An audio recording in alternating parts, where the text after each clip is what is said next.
يعني ايه مؤشر؟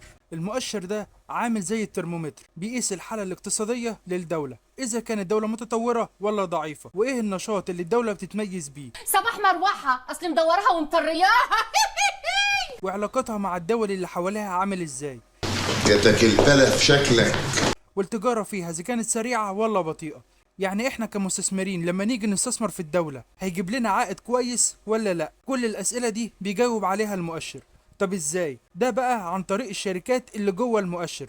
فكل دولة بتحب تفتخر باقتصادها، فبتعرض الشركات الكبيرة اللي بتتسند عليها الدولة وقت الأزمات الاقتصادية، أو إن هي تعرض الشركات دي للمنافسة اللي بتحصل بين الدول على صناعة معينة. فالشركات دي هدفها ان هي تدخل فلوس للبلد وتنشر للعالم المنتج اللي الدولة بتتميز بيه، فتشجع المستثمرين اللي في بلدها وفي البلاد التانية سواء كانوا افراد او شركات انهم يستثمروا في الشركات اللي عرضها الدولة، فتدخل عملة البلد والعملات الاجنبية التانية، فيزيد راس مال الشركات اللي في المؤشر، فتعلى قيمتها ويعلى معاها المؤشر، فتبقى الحالة الاقتصادية للدولة مستقرة. وعامة حالة الشركات في الصعود أو الهبوط بيبان على المؤشر، فمنها بنقدر إحنا كمستثمرين نفهم حالة السوق ماشية إزاي في الدولة، وناخد القرار المناسب إذا كنا عايزين نستثمر فيها ولا لأ. لو عندك أي أسئلة اكتبها في الكومنتات.